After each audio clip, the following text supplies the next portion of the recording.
If you want to get in on the action, we want to hear from you. Email us at faderoutemail@gmail.com with your questions, comments, picks, segment suggestions, you name it. We want to hear from you. We're on Instagram too. Slide in our DMs at Fade Route Podcast. Get at us. Welcome to the Fade Route with D and Z. Here are your hosts, D and Z.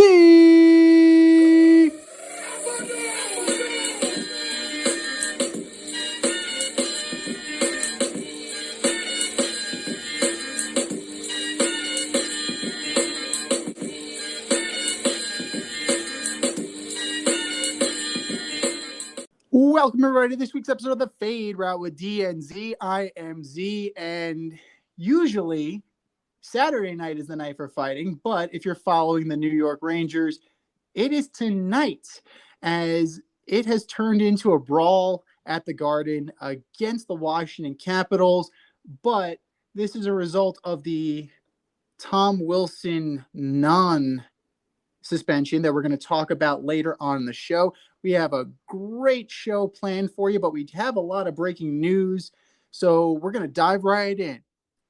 The New York Rangers have fired both team president John Davidson and GM Jeff Gorton, and have decided that Chris Drury, who was the assistant GM, is qualified for both jobs. So he is taking over as both president and GM, effective immediately, evaluating the talent on this team and hopefully evaluating Coach Quinn as well for the remainder of the season.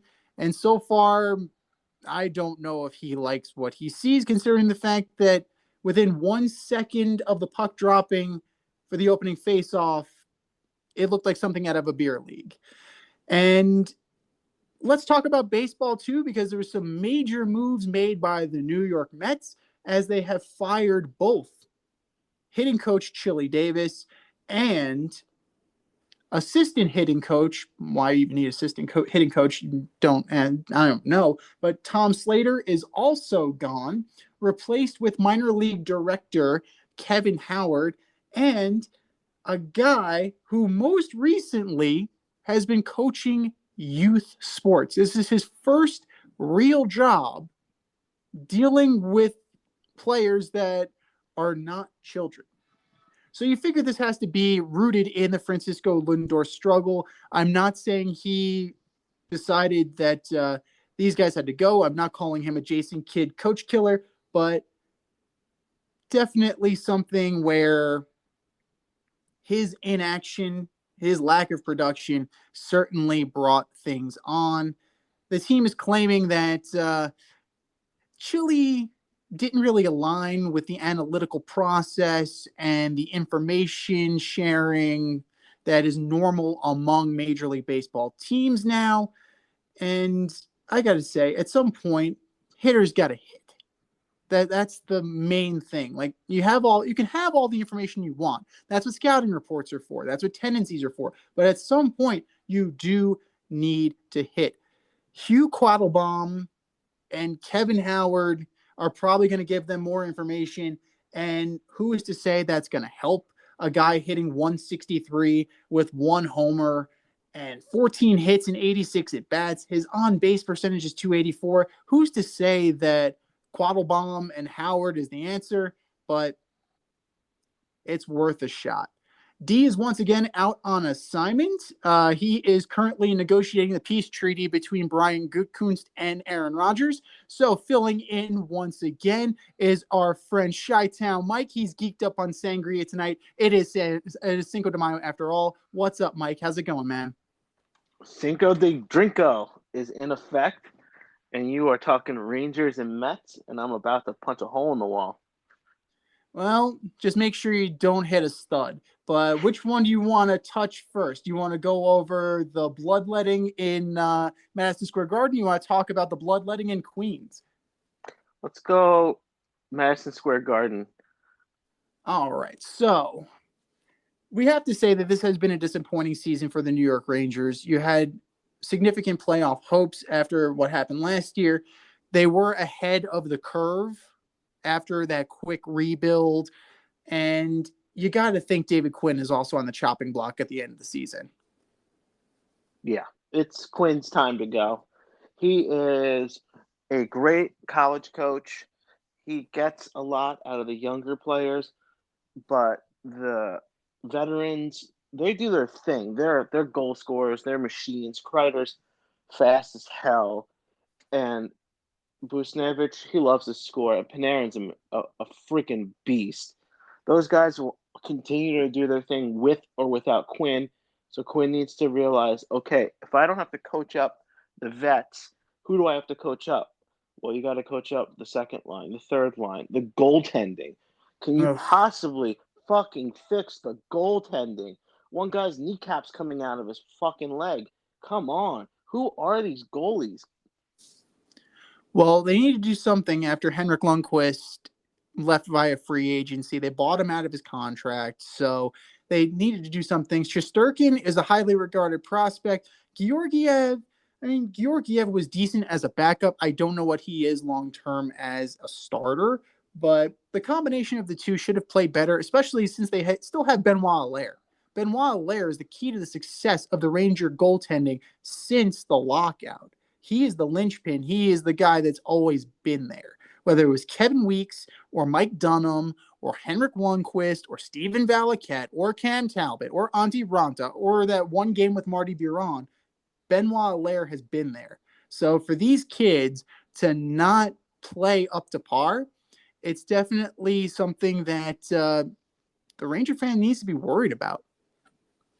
Yeah, but like, let's talk about management.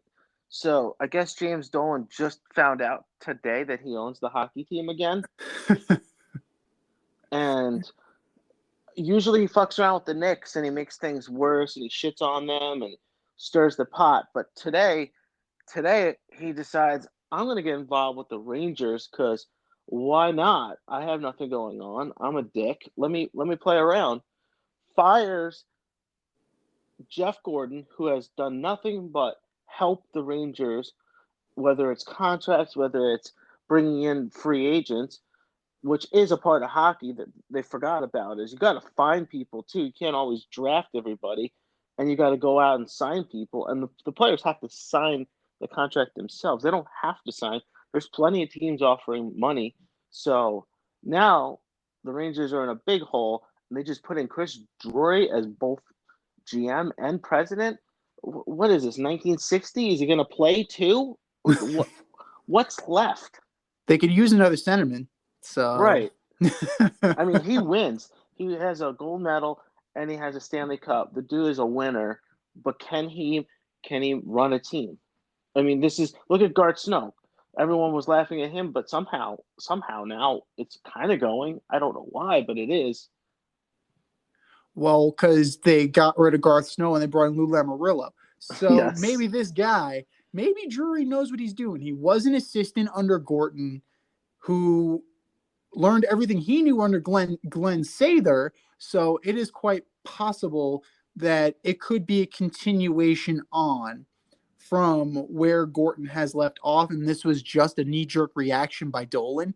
And that's not surprising because Dolan majors in knee jerk reactions. So it remains to be seen where it goes. I personally think that because there are so many young players on this roster and they responded so well when the entire coaching staff was out with COVID, that Chris Knobloch deserves to at least get an interview here. He's the AHL coach of the Hartford Wolfpack, and he brought out the best in these players, although it was a rather short sample size. He definitely was at the helm. They can say all they want that Quinny was sending in the game plan, but at the end of the day, he had to make the in-game adjustments. And I think Chris Knobloch deserves at least an interview, never mind a shot.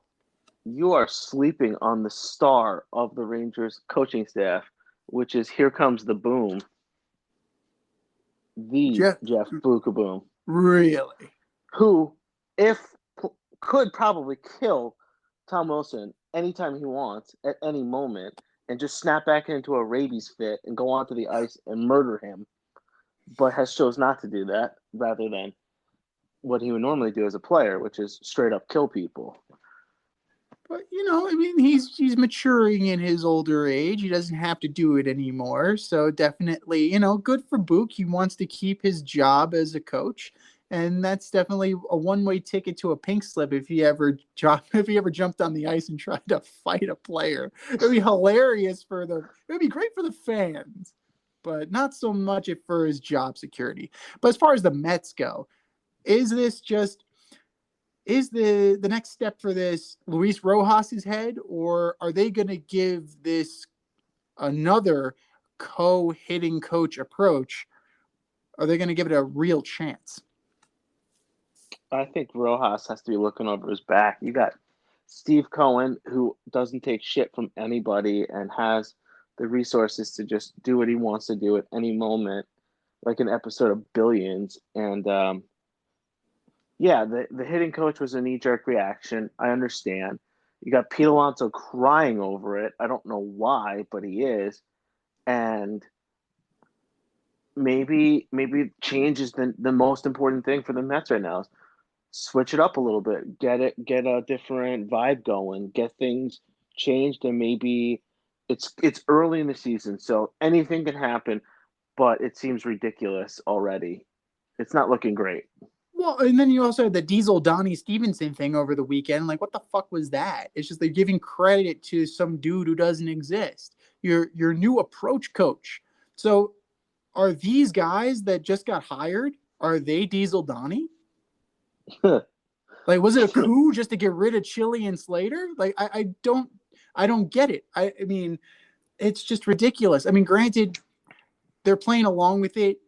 They're having fun at the expense of other people and the media. They're rolling along with it, but two dudes just got fired because you guys decided to do this, and it's just like, what the hell is going on with this Diesel Donnie Stevenson thing that Pete Alonso apparently just appeared to make up out of thin air in a press conference?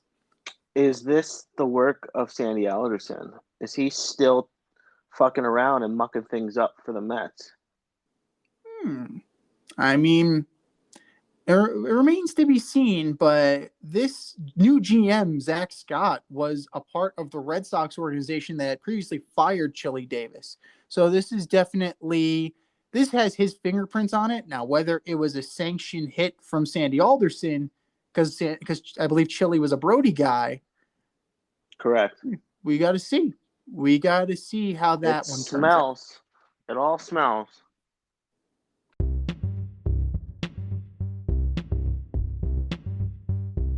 It's time for the fade in, where we give a nod to the trending sports stories of the week. You know what else smells? This rift between the Green Bay Packers and Aaron Rodgers that culminated in his draft day declaration that he no longer wants to play for the team and he wants out, or he's going to retire. Brian Gutekunst is threatening to call his bluff. He's not really engaging teams in this conversation. Teams are calling. They are certainly calling. They're offering players. They're offering picks. They're offering combinations. Like, Terry Bradshaw has had to come out and talk about this on WFAN with Moose and Maggie, talking about how, goodbye, Aaron Rodgers. Just, you're weak if this is really bothering you. With all this drama, is it something that Green Bay and Rodgers can put behind them? And if not, where does he end up? So Rodgers is a world-class grudger and a sarcastic son of a bitch. So he's going to find fuel and he's going to find problems anywhere he goes with anybody that isn't telling him the narrative he wants to hear. But I still think this is an entire waste of time for everybody, and he's not going anywhere. He's either going to start or retire. I don't see him getting traded, but I will gladly talk hypotheticals because it's so fun. We're in the hot stove, so let's make it happen. All right, here's the likely scenarios I see playing out. If Rodgers were to be traded, I see the Washington Football Club or the Raiders being the front runners. Interesting. And what are the packages? Like, what do you see? What's it going to take to get him out of Green Bay? Full ownership of the team from Dan Snyder for the football club.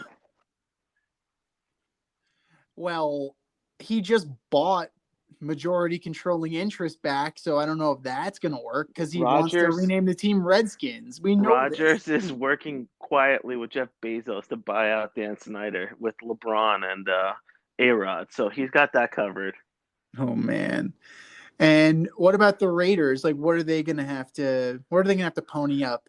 It's Vegas. Just come over and have fun. Like live out your rest of your few years in the league and have a blast. Enjoy the like promotions and anything you can get on the side that's outside of the contract. And you get to play for Gruden, which is equally entertaining because he loves every QB that isn't his. That's true. That is very true. And we can finally run Spider 2Y Banana, and we actually can see it in action. And then the extreme unlikely scenarios of where Rodgers goes, I have Carolina and the New York Giants as maybes. Hmm. Carolina, Interesting. Carolina with Dave Tepper, who's Cohen level of crazy, where they just do what they want. They make crazy moves, and they'll figure it out later with analytics. And then the Giants have draft capital next year because of the trade that they did with the Bears, and they also could use a QB because David Jones, he's not looking good, or Daniel Jones, he's not looking great. Giants fans don't have faith in him. If Rodgers came in, he would have tools and weapons already. It's an interesting setup and extremely unlikely. Well, it depends on what Gettleman feels about this team. If he feels it's ready to win now, he might pull the trigger on something like that. But I don't think. I think he would give it one more year before he would do something like that, just to give Jones the fullest complement with all the weapons and a healthy Saquon Barkley and all the excuses in the world. Like you, I don't think he's going anywhere. And if he is going anywhere, he's going to go to the back lot in Burbank to do Jeopardy. I think he would. He seems like the kind of guy, like Carson Palmer, who would dig his heels in and take his ball and go home. I mean, granted, they'll call in his contract and they'll try and get their money back. But if he already has a deal to be the host of Jeopardy, I can see where that would end up being a wash. I mean, Coons doesn't look good here. Rogers doesn't look good here. You have Devonte Adams coming out saying, appreciate what you got while you got it. And, it's just, it's not a great look. And to do it on draft day is the Yeah, ultimate in pettiness, the same way that they didn't, they did the Jordan Love deal on draft day. Right? You're rubbing your nose in it the same way you feel they rub their nose in it. But guess what? Aaron, you are 37 years old. You're not 27. 37 ain't 27, bro, as Shaq would say. You are at the tail end of your career. You're Brett Favre. Jordan Love is you at the beginning of your career. The parallels run, they run so similar. The one thing that would keep him in beloved territory is if he doesn't end up with the Vikings like Brett Favre did. I think that's the one thing that would make him the more likable of the two. yeah. I mean, there's a big difference. Favre was beloved by everyone in Green Bay and Wisconsin. Rodgers is beloved, but for different reasons. Favre he fit in. He drank beers. He went out. He had fun. He made people feel like they were friends with him. And Aaron Rodgers will make you feel like a piece of shit because he'll talk down to you. He may not engage you at all. He is not that kind of person. He's quasi intellectual and quasi like introverted. So he's an excellent football player. He has more talent and more skills than Favre did and better judgment on the football field. Hmm. But we're talking personality. and beloved by the people, and it goes to Favre. And yes, he's just acting like a petulant baby right now. No, totally. And if I'm Brian Gutekunst and I have these offers in front of me, whether it's Derek Carr and multiple picks or Drew Lock and multiple picks, I'm making the deal. It benefits me at the end of the day to be rid of the headache. And you're getting a younger quarterback. Granted, Derek Carr has a fucked up back. He's had a fucked up back for years. So There is you are getting damaged goods if you accept the Vegas Raiders deal. Whereas Drew Lock, you're just getting a mediocre quarterback plus picks. I don't think we're done here. I think there's a salary cap um, timing that comes in June, I believe, where if they dump Rodgers after June, the cap hit is less. So this may drag on. This may continue to drag on unless Green Bay gets a good trade package, because I think there's a $19 million savings if they cut him after June or something like that. Yeah, I mean, there's definitely going to be an ongoing game of chicken. So we just have to, sit back and watch the show. Are you in need of air care maintenance or service? I have the company for you. Air Care Technicians. They service the Westchester and Northern Bronx area and can help you with all your heating and cooling, maintenance, and service needs. Just give them a call at 914-315-1547. Again, that's 914-315-1547. Or shoot them an email at aircaretechnicians@gmail.com. These guys are the real deal, as they are veteran-owned, licensed, and insured. Make sure to tell them that D&Z sent you. But speaking of a game of chicken, we had the NFL draft last week. Granted, my mock was a little based in what they should do rather than best talent available. I believe in drafting for need rather than best player available. But credit to you, Mike. You went 4 out of 5, so you picked 80% on that pick. So that means you can be a GM in the NFL. How you feel about that? Lucky, Lucky. which is a good quality of an NFL GM. Now, the one that you didn't get, and the one that everybody didn't get, was the San Francisco 49ers taking North Dakota State quarterback Trey Lance at 3. I knew they weren't taking Jones because I had him off the board. I knew he weren't taking Wilson, but nobody had Trey Lance at 3. Now, this coupled with the Aaron Rodgers stuff, is this another smokescreen? No, this was well played by Kyle Shanahan. Great smokescreen. Excellent job of not letting information leak out. I heard he didn't tell anybody but I think the GM and John Lynch and somebody else. There was very few people that were in the inner circle, and his best friend. So Kyle Shanahan's best friends with Chris Sims, who we all know is a big reporter. He drops a lot of stuff for the NFL, and they have leg tattoos. I think calf tattoos with each other's names on it from Texas. Well, that's a little weird.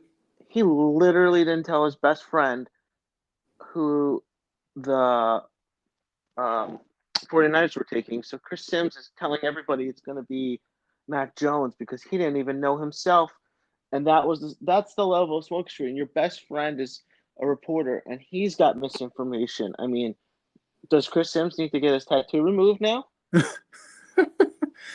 I would consider covering it up with a little I'd go on Tattoo Nightmares if I was Chris Sims, just for the story of it, and just like, that's just weird. Like, people don't do that. Normal people don't do that.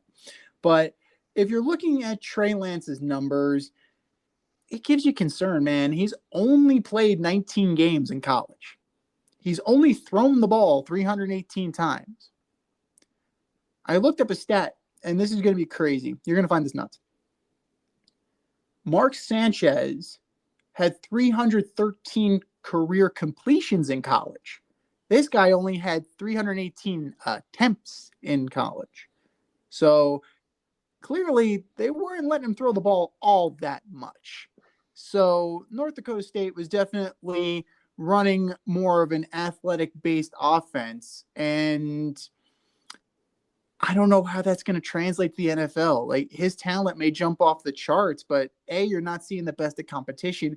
And B, you didn't get that many reps. He had one game this past season, and like that would scare the crap out of me if I'm Kyle Shanahan and John Lynch. If the Packers came calling and that was the guy they wanted, and like he was the centerpiece of this trade with multiple picks to get me Aaron Rodgers, you know how I feel about this. We talked about this last week. I think the 49ers will have a bounce back year. They're kind of ready to go. I would make that move if that was the case. And it's a major, it was a major feather in their cap to make the Jets think that one, they would consider taking Wilson, to maybe force the Jets into taking Wilson. And then once Wilson was locked in at 2, make everybody think that they were taking Mac Jones so that they would start planning their boards a little bit differently. It was a hell of a coup, but it's definitely something extremely risky that can definitely blow up in Kyle Shanahan's face and cost both him and John Lynch their jobs. Yeah, but let's not forget the NFL is changing. QBs are on the shortest leashes ever, including rookies who have low contract deals right now. The NFL is moving closer and closer to QBs getting 2 to 3 years to prove themselves, and they're gone. We're talking about Josh Rosen as an example. We're talking about other teams that have moved on from their QBs early. Maybe San Francisco doesn't give a crap about who their QB is because they already have Jimmy and they're already looking. They can pull somebody out like a Sam Howell next year, somebody like that. I don't think that QBs should be seen as the whole entire package anymore. They're becoming more of a transitional player. I just don't see it. You have to anchor your offense around so much of it. It's so dependent upon the quarterback position. I don't see how you can treat it as a transitional kind of position. It's one of those things that, I mean, you can rotate out skill position players and you can still be successful. We've seen teams do that because they have the anchor of 2 positions, the offensive line and the quarterback. The quarterback is definitely the straw that stirs the drink. If we can have a little Reggie Jackson call back there. So I don't know. They may have a quick hook on him. They might very well be. That's what I'm referring to transitionally, not if the player performs and really performs well, there's nothing to worry about. If they give you 2 to 3 years of crap, they're gone. That's also the thing. That's also difficult too, because what if he goes to another team? Like Mitchell Trubisky this year stunk for the Bears. God forbid something happens to Josh Allen and he's got to play for the Bills. And he actually shows that he is a capable quarterback. Like the Bears are going to have major egg on their face because they had the coach, they had the talent, and they still couldn't develop him. So you have to give a little bit of leash. You have to give a little bit of leeway just so that they get their feet under them and learn a system. You can't, like Sam Darnold. Sam Darnold had how many offensive coordinators? What, 3, 4? How many systems? 3. I mean, 3.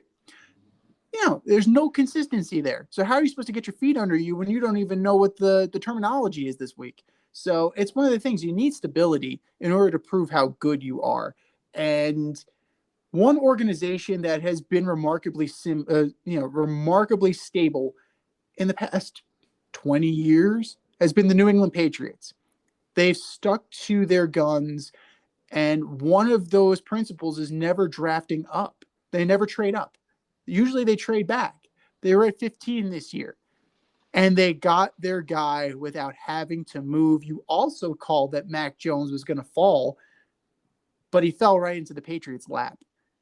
Is this something that the league as a whole will regret? Yes, and I did correctly call it. Mac would fall and he did land at the Patriots, which was a possibility. And to my boy D, we're going to throw a little Star Wars reference in here. He went to the dark side. Mac Jones is the most boring and stable QB from Alabama. Limited mobility, smart, has great arm strength. Welcome to the Patriots. You're going to do just fine. I agree. And not to mention the connection between Nick Saban and Bill Belichick. They, how many players has Bill Belichick drafted from Alabama to the point where, they have this kind of rapport and they know what each other has, what each other needs. Saban and Belichick talk often. They attend coaching camps together, and vice versa. They definitely have a bond there. And Mac Jones is the perfect Patriot player. Consistent 74.3% passing in college, 6,100 yards, 56 touchdowns. Like, the kid can throw. There is no doubt in my mind that he can throw. He's been running a pro-style offense.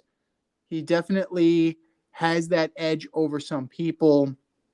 He's going into a situation where, yeah, Cam Newton is there, but they're not going to stick with Cam Newton very long. To go to your point about being a transitional position, it's more so because Cam Newton is shot and can't get the ball down the field anymore. So there is going to be a scenario when Mac Jones is going to play this year, whether it's due to injury or due to Belichick getting so frustrated with Cam's performance that Jones is going to go in there.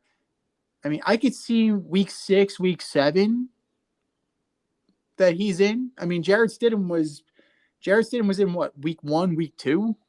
So Yeah. It's definitely within the realm of possibility that Jones is going to get his feet wet very soon, very early on in the year.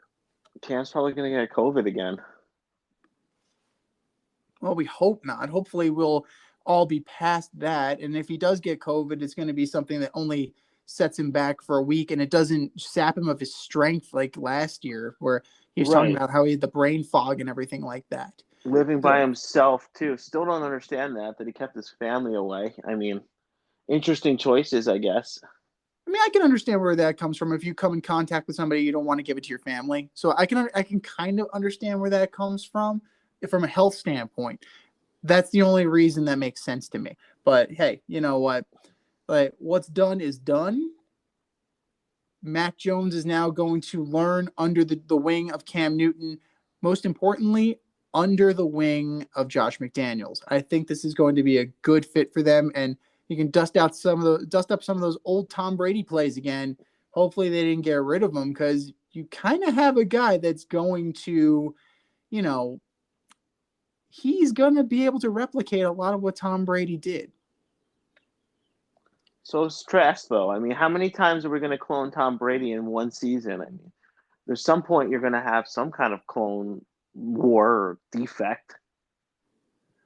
We had a clone defect. It was Jimmy G. Like, it's already been done. Like, you already had somebody who is immobile and brittle. That's Jimmy G. I think we established that. The draft is over and done with. We have the fallout. Who are your winners and losers from this year's draft? All right, winners. Chicago coming out looking good finally. Taking a QB. 49ers I put in there. I thought that the way they executed the smoke screen and who they got, I believe in their QB. Giants, for a number of reasons, and I can go into them if you'd like. But first of all, I want to give a little shout out to the Eagles. I thought it was a great trade up. They took the Giants player, and Gettleman found out this season that you actually can trade down and out of your spot, which was a new learning curve for Dave Gettleman. But he couldn't stop. That was the problem. He was addicted. It was like Pringles. It was like once you pop, you can't stop. And I put the Patriots as a winner, and then losers, Raiders. What on earth are they doing in the first round? Mike Mayock got way too excited. I don't know what he was doing. And the Bengals, I put in the losers bracket because they jumped on a great receiver talent, but they didn't address their offensive line in the first round, and they caused a chain reaction of shit to happen after their pick that changed the landscape of the draft. The Giants pick, the landscape of the draft changed because everyone thought Bengals offensive tackle, lock it in. They go receiver, and holy crap, panic, excitement all happened right after the Bengals pick. Same with the Lions too, but it was fascinating. Mass hysteria. That's what we like to call it. Yes. As far as winners go, how can you not like what the Giants did? They addressed most, if not all, of their needs. Granted, they didn't get the player they wanted, but they got an extra first round pick next year. So at the end of the day, would I have rather had Devontae Smith? Sure. But I do like the versatility that Tony will bring to this offense. He's also a kick returner. So it's definitely, I mean, Grant, yeah, you drafted a kick returner in the first round. But if this kid turns out to be the Swiss Army knife that they think he's going to be, that's a damn good weapon, man. And you touched on it, the Lions, Penei Sewell, a huge get for them. They need to keep Jared Goff upright and healthy, and this kid's going to do it. They also addressed a lot of needs on defense. They brought in 4 players on defense. They brought in 2 skill position players. We'll see what happens. But ultimately, it's going to ride or die on the Penei Sewell pick. As far as losers go, oh God, where do you begin? How about the Texans? Didn't have a first round pick. Didn't have a second round pick. Didn't have a fourth round pick. They had 5 picks total in this draft, and 2 of them were from trades. So they're not even their own pick. And he didn't get much at all. And granted, with the Deshaun Watson situation, they got Davis Mills from Stanford. You know, he's a project. He's going to be behind Tyrod Taylor. So, you know, we'll see what he becomes, if he becomes anything at all. Last time I heard Davis, it was Davis Webb, and I was not impressed by Davis Webb. The Bengals. Like, are you friggin' kidding me? Like, how now is Burrow gonna wreck his other leg this year? Because you didn't want to protect him. You thought that getting another weapon is going to benefit him more. Like, I don't see the logic there. You had Sewell available to you. You had Slater available to you. You had the best of the best there at number 5. And you decided to take his college teammate. There's a flaw in the logic there. You touched on the Raiders already. I'm not going to continue beating a dead horse. So let's lump them in. And the Saints. I really don't like what the Saints did either. You got a defensive end. Okay. You got some defensive players, but what does your team need more than anything else right now? A quarterback. And Ian Book from Notre Dame, I don't know. Maybe he's something, maybe he's not. But at 28, you still have the opportunity to take somebody of note. And I don't know. I think that's going to end up biting them in the ass in the long run. Don't sleep on Ian Book. This kid's a winner. I watched him a couple games, UNC, Notre Dame, and he willed them. When UNC was at their best, he willed them through, and he can run, he can throw. He is sneaky, and he makes sense for the Saints. I think you're underplaying his talents, and I think it is a good pick for them. We'll see what happens, but we also, knowing Sean Payton's love affair with Taysom Hill, he may not see the field for years, if at all. And then Seattle. What is Seattle doing? Only having 3 picks. 3 picks in the entire draft. What the hell is going on in Seattle with John Schneider? Don't know. He's losing it. And as far as that, to go back to what you were saying about the Eagles conspiring with the Cowboys to keep Devontae Smith away from the Giants, that's the one thing. I don't blame Dave Gettleman for not taking that phone call. if my division rival wants to do something with me, the back of the hair on the back of my neck is standing up. I'm not really feeling that. So I don't blame him at all. So we'll see what it becomes, but I like the first pick instead, the first round pick they got from the Bears for the Bears to move up and take Justin Fields. It was well played, well done, and the Eagles played it right. And I am giving them credit for what they did and who they got as a result. Definitely. And clearly the Bears are not scared off of the Ohio State quarterbacks because Fields apparently was their guy and they identified it. And if you're looking at his collegiate numbers, I mean, you have optimism, but now it's time for Matt Nagy to put his coaching pants on and get to work.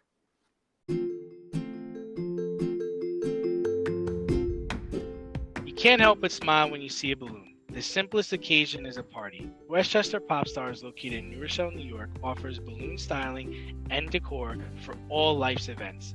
Birthdays, anniversaries, weddings, showers, school and corporate events, store openings, or just because.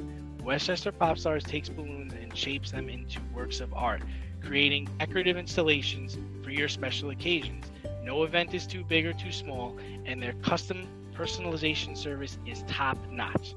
Westchester Pop Stars is a private studio, quickly expanding. In-person consultation is by appointment only. Send an email to westchesterpopstars@gmail.com for more information or to schedule an appointment. No need to hire an event stylist. All you need is balloons. Currently servicing Westchester, Putnam, New York City, and Connecticut. To find Westchester Pop Stars, search for them on Instagram, Facebook, or Google.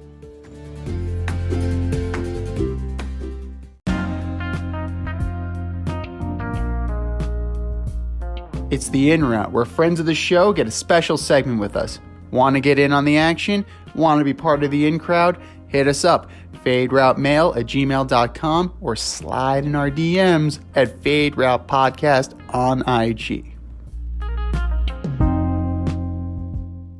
All right, boys and girls, as you know, if you DM us at Fade Route Podcast or hit us up on Twitter, Fade Route DNZ, or email us at faderoutemail@gmail.com, you have the opportunity to be a part of the in crowd. That means you get a special segment with us as a friend of the show. This week's special guest, the newest member of the in crowd, joining us for the in route, is none other than Randolph from Brooklyn, repeat emailer, your favorite actor's favorite actor. What's going on, Rand? How you doing, brother? Hey, brother, how's everything, man? Thanks chilling, for asking man. first. Chilling. Hey, What's I'm up, good Randall? over here, man. Hey, Mike, what's going on, man? How's life treating you guys? Can't complain. No Can't complaints. complain at all. No, I love it, man. I love it. And I'm still off my Super Bowl high, so it's great to get on here with you guys. Wait, long overdue. No, absolutely. Very long overdue. Very long overdue. I mean, Super Bowl's been, 2 months now? So, they're almost 3 months now. So, it's been a long time coming for sure. As soon as the football conversation comes up, feels like the Super Bowl just finished for me. Well, Randolph, I mean, how high can you stay with the Bucks? I mean, I'm hearing that you're a big Bucks fan. Can you let us know exactly what that means and why this year is going to be any different? Well, I mean, being a Bucks fan from New York it's always a weird thing anyway. And I always thought everybody thinks it's weird, and I do too. But I mean, Brady came. I mean, that's all. As a New Yorker, I know that's almost like sin to cheer for Brady, but as soon as Brady came over, I mean, I know it as a Buck fan, I knew it was time. That's all it is. It was time for. You can't argue with certain things. Like tomorrow is going to be Thursday, and you can't argue with that. It's just is what it is. I mean, they're returning their entire Super Bowl roster, maybe the first team in the history of Super Bowls to return their entire roster. Does this make them the prohibitive favorite for next year? I mean, I think so. I mean, sure, you can still talk about the Chiefs, and maybe they got better, but and this goes with every Tom Brady led team, every Tom Brady stat lately. It's always going to be a first. It's always going to be a first time. So yeah, this is the first time a Super Bowl team returns all the starters. That can't be bad. I mean, that can't be bad. I mean, Not with Right. that sure, roster of talent, bro. yeah, and I think they got deeper. I mean, not not as deep as maybe I wanted them to go with in the draft, but they got deeper. I mean, it's a rich team, and just to bring back everybody they got, it, I sure, like I said, you could say the Chiefs, but I'd be crazy to say that the Bucks are not the favorite. You think there's any holes on the team on the roster right now? You think they're that solid? Uh, I mean, you could always attack our as a Buck fan. You could always attack our DBs, our cornerbacks mainly. I like what Antoine Winfield is doing. Antoine Winfield Jr. is doing with at the safety position. That's kind of helping us, but sure, the corner spot maybe, and I mean, no, I don't want to sound too cocky, but I mean, no. Even the kicking game picked up. Like I even forgot the kicker we drafted a few years ago. That disaster. Oh God, Aguayo, Aguaya. second round kicker. Like, what the hell are you thinking? Right. Oh man. Like, and I'm from the school of like liking Martin Grammatica. But that dude was a disaster, and I even forgot about that already. So I can't, I can't say we have any holes. Maybe take us deep, but whatever. We got Brady. So, Rand, with this draft, what grade do you give the Bucks, and which pick did you say, "Wow, that's a great pick"? Can you give me a little color on that? Mm, I wouldn't say I had my wow moment with the Bucks draft. I mean, it's hard to when your team like they won the Super Bowl with the last pick in every round. But I like the Ainsley pick, the Robert Ainsley. I liked him. He's solidified. He played all positions on the O line in college, and you need a guy like that, 4 year starter. So he was in the Senior Bowl. You need a guy like that, an anchor type of guy that could go at any position. I like the try and pick as well in the first round. But I'd have to say, grade wise, unbiased as possible, of course, probably like a B plus. Okay. I'd say that's a pretty fair grade. I mean, it's not irrational fan of the week, so that's definitely cool. Doing a deeper dive on the Kyle Trask pick from the second round. D and I love it. Mike didn't think they'd take a quarterback just so they wouldn't upset the apple cart. What do you think of the pick? And was it a stretch to take him that early in as a two? Oh, well, there's see with this one, somebody asked me about this when it first happened, and I didn't like it. That was like my knee-jerk reaction. But thinking on it more now, a few days later, you have to look at it like what does Aaron Rodgers think when they get Jordan Love in the first round? And thinking back to all those New England teams where Tom Brady was on, the MO there was always draft the quarterback, draft the quarterback, just in case. And what hasn't gotten a lot of hype is that Tom Brady signed on for 2 more years. So he's there for a couple of more. And, I could guarantee that a team is going to come knocking in a few years to offer at least a second round pick for Kyle Trask because he's a big kid. I don't know, he's like 22 or something. So he's still kind of, yeah, he's not like 24, 25. He's 22 or something, 23. Big kid, put up numbers. I mean, he's going to learn from the GOAT. I mean, you could have used the pick for something you could have used immediately, but I mean, what do we need? It's true. I What mean, do led we the need? FCS in touchdowns last year, so there's nothing to sneeze at. But I Yeah, mean, what I'm hearing, like I'm reading between the lines here, I'm listening to the words that are coming out of your mouth, and I'm hearing Jimmy G 2.0. Like something it's like like the exact that. same scenario. Second Yeah, round no, pick, yeah. I mean, I'm feeling that vibe too. I just don't think that the Bucks needed to do that this year. no, not at all. But I mean, we just mentioned that the Robert Aguayo. So I mean, if you're a Bucks fan, this is much better than that. The That's couch, that's true. That is true. and you could Transition trade to him. baseball. I mean, you totally could trade him. Yeah, absolutely. I mean, or Father Time finally catches up to Tom Brady. Like that's the thing. So we got Hey, to see what he is. don't you put that on me. All right? Don't you put that on me, Sid. We've been putting that out there for years, man, and Tom Brady just laughs in our face. Yeah, So he's ignorant with that. He's just gonna keep going. it's that avocado ice cream. Like, Oh God. transition to baseball. We know you're a huge Yankee fan, and this team had significant expectations put on them at the beginning of the year. Playoff aspirations, World Series aspirations, you name it. And they just kind of been hovering around 500. They're starting to hit. Kluber finally pitched a good game. Tyone finally pitched a good game.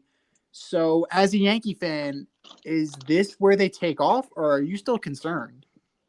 What do they say? We were talking behind the scenes, behind closed doors, about Aaron Boone. Like, I don't know, where do I start? But it all starts and begins with Aaron Boone. This team reminds me of one of those like LA Clipper Doc River teams where like they're really good. Blake Griffin, and they got Blake Griffin, they got Chris Paul. They're gonna make it, and then they're just gonna disappear. It's one of those teams that I hate when the Yankees waste years Hmm. more than anybody, because I mean I've been a fan. I've been watching the Yankees since I could remember. Since like I would say that was Jeter's, maybe the year before Jeter came on full time. And a wasted year is the worst, but it's Aaron Boone, man. Aaron Boone, I don't know what they need to get rid of him. They tried too hard there to get a guy who relates to the players, but doesn't know what the hell a winning team looks like.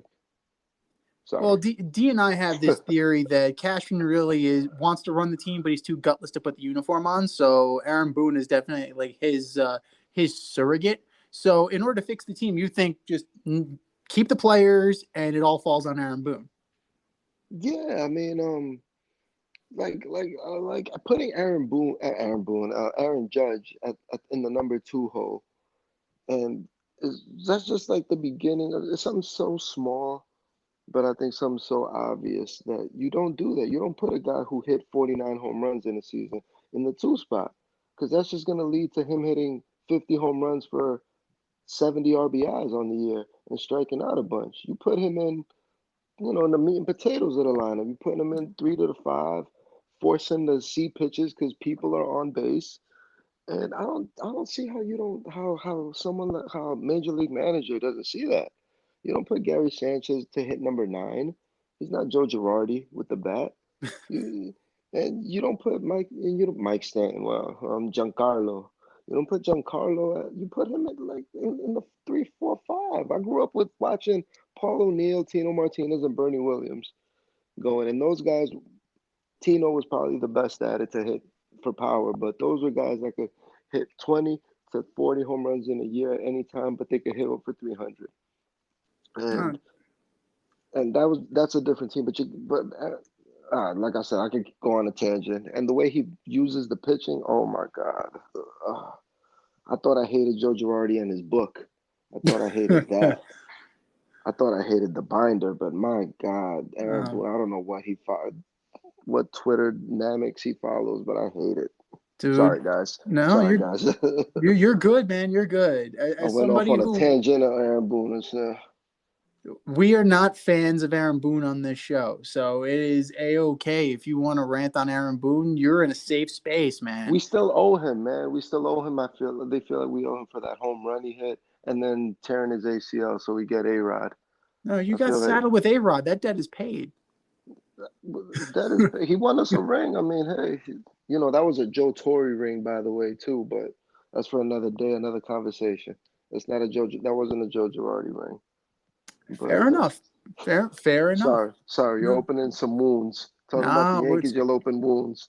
you're good, man. You're good. Like I said, it's a safe space, but we will get you out of here on this one. So we don't dig deeper and we don't open these wounds anymore.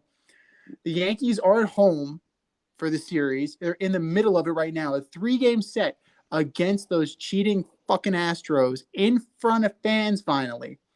Last night they started it with the fuck Altuve chant. Do you expect more fireworks from the fans? Are we going to see anything from the players, or is it just going to let the fans get it out of their system and then move on? Well, yeah, I hope we see something from the players. I mean, it brings up that year that Aaron Judge lost the MVP. I mean, that's not funny. That's not funny that you got your teammates. If the teammates really care about stuff like that, which I believe they do, those things are still that still matter. I think you'll see some fireworks. Maybe not. You didn't. Thank God the fans Cuomo allowed some fans in. Yeah. but but I think that it's coming. It's definitely coming. You can't just let things like that slide. Like that was a year that the Yankees. I thought no one expected the Yankees to be as good as they were, and then they ended up being so good that they could have won the ring. I mean, they had I think like 12 players who had 10 home runs, or some are 9 players with over 10 home runs, some ridiculous number.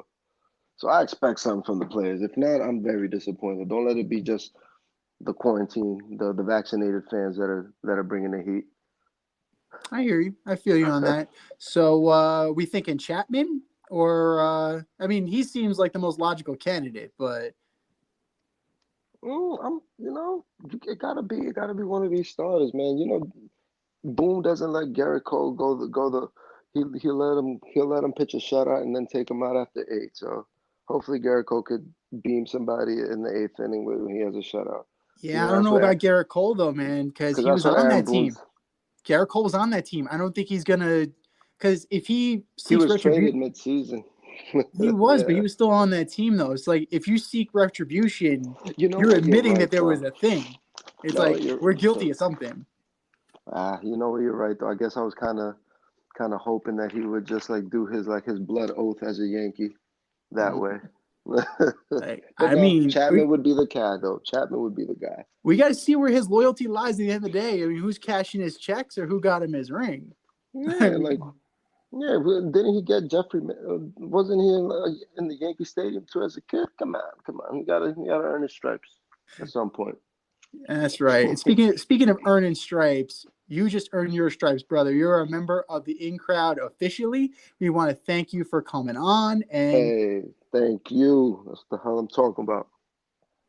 for sure, dude. And hopefully, we this is only the first of many, and you know, we will see you down the line, brother. Definitely. I appreciate you guys for having me on. Look forward to doing this in the future. And yeah, thanks again, guys. Keep going. Keep it going, brothers. I appreciate it, man. And remember, if you want to get in on the action, if you want to be on the in route, hit us up, faderoutemail@gmail.com, slide in our DMs at Fade Route Podcast, or hit us up on Twitter, Fade Route DNZ. You might just get on. Hey, fade route for life. Nice, man.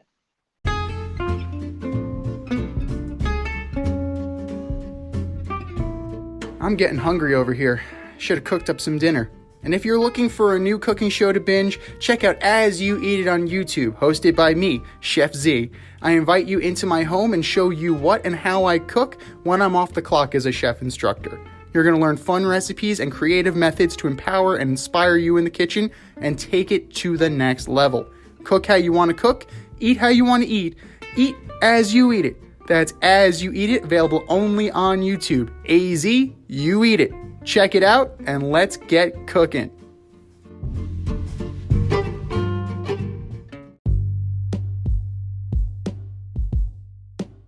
Bullshit or no shit? We're going to debunk this week's most controversial sports topics right now. All right, boys and girls, you know the rules. If we agree with the statement, it is no shit. If we disagree with the statement, it is bullshit.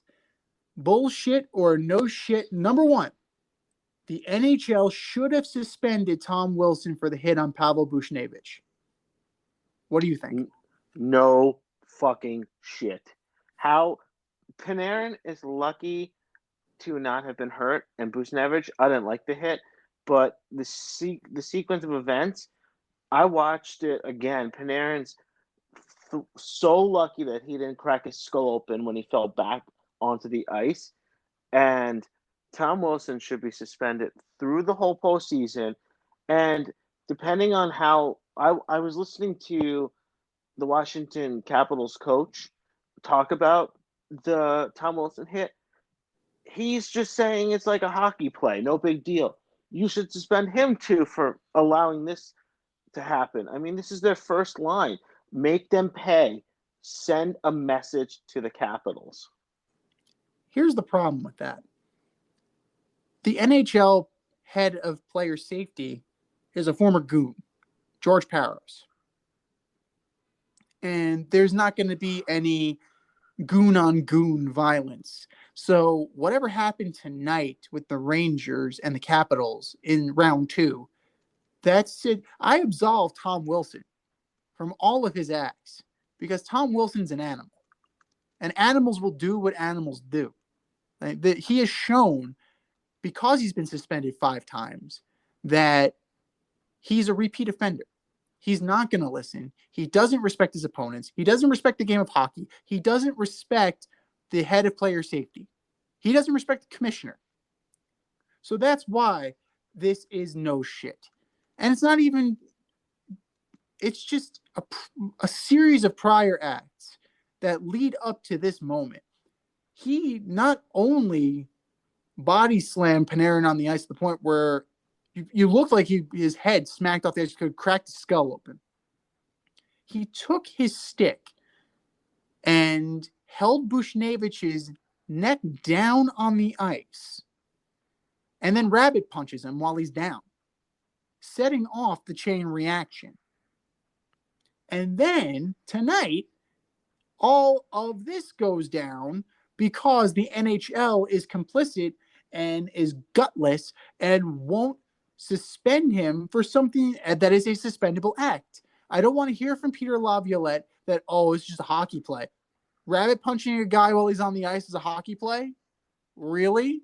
Where the hell have I been? I'm sorry. I didn't get the memo. And then the Caps PR department, social media department, they're making a joke about it. Like, no, absolutely not. Players like that were phased out of the game. Right. They were, or at least I thought. But no, they're just back with more skill, just enough skill to stay in the league, but still be goon pieces of shit. Yep. That's exactly Tom Wilson. And he's going to get rewarded with the playoffs. Like that's ridiculous. I mean, I can't understand that. He should be home, and Peter Laviolette should be home, watching them lose the first round. Like they're going, they might go out in the first round, but probably not. Probably not. No, Ovi will carry them as far as he wants to carry them. But their goaltending is definitely not where they wanted it to be at the beginning of the year. Bullshit or no shit number 2. The Marvel Arena of Heroes on ESPN was a stupid idea. I'm going no shit on this one. I like my sports where there's a winner, there's a loser. You're focusing on the game. You're not focusing on the stupid crap that's going on through CGI and all of the special effects. Now, you're probably saying to yourself, you were okay with the Nickelodeon thing during the NFL playoffs. Yes. They were catering to children. But I understand that. You're trying to grow the game with kids who may not have seen your product. This was on ESPN. People who watch basketball will watch basketball on ESPN. This was a shameless plug of the Marvel Universe and ESPN, which is owned by Disney. It's all corporate synergy. And no, get it off my TV. I want to watch sports. That's it. That's all. I don't know. I can't. Like, I'm with you. I know it doesn't belong there. So I found it dumb, but yet entertaining, because it kind of gave me like a little comic book vibe, like Frank Miller, and mixed with a little bit of NBA Jam. So I started thinking about, my favorite NBA Jam teams rocking Muggsy Bogues and Larry Johnson, taking three-pointers and dunks from all over the place. So it made me happy for a short minute, but I was like, what is this crap doing on here? Yeah. I mean, when you really think about it, you mean it is very... I understand the concept of trying to lure new fans in with something new, something cool, but anytime it's like point systems and there's deduction of points, and it's just like, if you got to do math during the game, like, no, absolutely not. And, I wasn't an NBA Jam player. Like, I was an NBA Live guy growing up. Okay. So All right. I preferred the realism of those kind of games to the NBA Jam. So that was me. Like, the Detroit Pistons were my team on NBA Live. Theo Ratliff, Grant Hill. Like, for some reason, I think it was the green uniforms with the Pistons. I think that's what it was. But, I don't know. That was the team I chose when I would play NBA Live. But as far as the Marvel stuff goes, like, it was very transparent and it rubbed me the wrong way. Get used to it. It's Disney. D will be here defending it till he's blue in the face. He will defend Disney forever, but I don't know. This is the right. You should bring this question back to D because this is his world. And it's definitely in his wheelhouse, but I mean, even PTI, I don't watch it on TV anymore. I listen to the podcast. Like, I have no interest in anything ESPN. If they're doing Sunday Night Baseball, I have the MLB app. I'm just going to listen to it on the radio. Like, I want nothing to do with what they're selling me. Now, granted, I might not be their target market, and I'm okay with that. But some of this stuff, how does it even get to the point where it's about to get signed off on? All right, guys, it's been another great episode of Fade Route with DNZ. I'd like to thank Chi-Town Mike for joining us again this evening, and it's always a pleasure having you on, brother. How'd you feel tonight? I really enjoyed it. I'm getting him my groove of being a fill-in host, and I can't thank you both enough for letting me come on and talk and laugh. And I miss D, but I know he's going to come back and kill it, so I will shuffle back to guest again and wait for you guys to put me in. There you go. You're gonna be on that Scranton shuttle. So when stay ready, because you never know when I'm gonna go on vacation or D's going back on vacation or whatever the future holds for us. But we love having you on, Mike, and thank you so much for filling in. You did a great job, and we definitely will be doing this again in the future. I appreciate it a lot, guys. Thanks. Totally. D will be back next week, guys. Check us out every Wednesday on Spotify, Anchor, Odyssey, and every major podcast platform. Until next time, stay faded, everybody. Thanks for listening to this episode of our podcast. If you like what you heard and want to hear more, be sure to like and subscribe on your favorite podcast platform. Rate us 5 stars, leave us a review, turn on subscription notifications, and tell your friends. Spread the word, spread it wide.